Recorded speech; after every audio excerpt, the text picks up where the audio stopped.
پخواني ولسمشر محمد اشرف غني د عمرې په سفر کې د سعودي له میلمه پالنې مننه وکړه او افغانانو ته یې دعا وکړه. وروستی خبره ده چې حقاني د دوحې غونډې ته په غبرګون کې وایي دنیاوالو موږ ته د خپل ځان په نظر وکتل. سلام ستړي مشئ پام وکړئ د ایران ټي وي یوټیوب چینل څخه دوه تازه او مهمو خبرونو ته.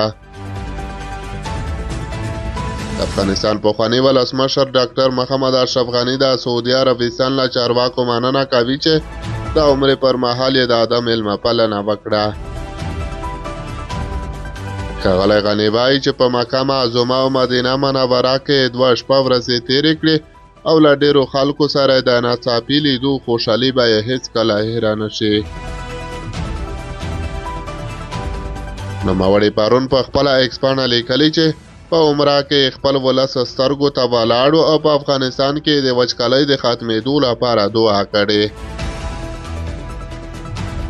نوموړي په دې اړه زیاته کړې چې هیله یم چې د یو هوسا خپلواک ولس محور باثبات او د خپلو ټولو ښځینه او نارینه او وګړو د حقونو متضمن افغانستان لپاره په دغو مراسمو کې د ټولو ګډونوالو افغانانو مناجات پر الهي درشل قبول شي. د 2021 کال د اګست پر 15 کابل ته د اسلامي امارت د ننوتلو په درشل کې پخوانی ولسمشر له خپلو ځینو ملګرو سره تاجکستان او بیا له هغه ځایه متحده عربي اماراتو ته ولاړ. دغه له نږدې 2.5 کالونو وروسته لومړی ځل و چې ښاغلی غني له اماراتو لومړني سفر کې عمرې ته ځي.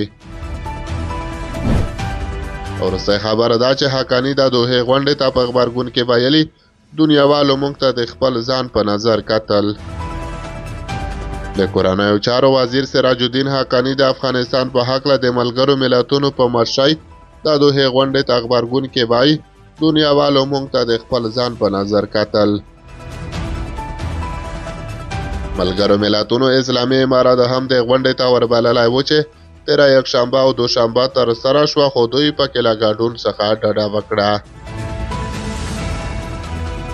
سراج الدین حقاني پرون د خوست په مرکزي دارالایتام فرد غونډې ته وینا کې د دوحې غونډې ته په اشارې سره وویل چې په دوحه کې چې کومه غونډه وه دلته چې اسلامي امارت مشرتابه کومه پرېکړه دوی ته وړاندې کړې وه دنیاوالو موږ ته د خپل ځان په نظر کتل چې راځئ پر دغو شرایطو به راځئ.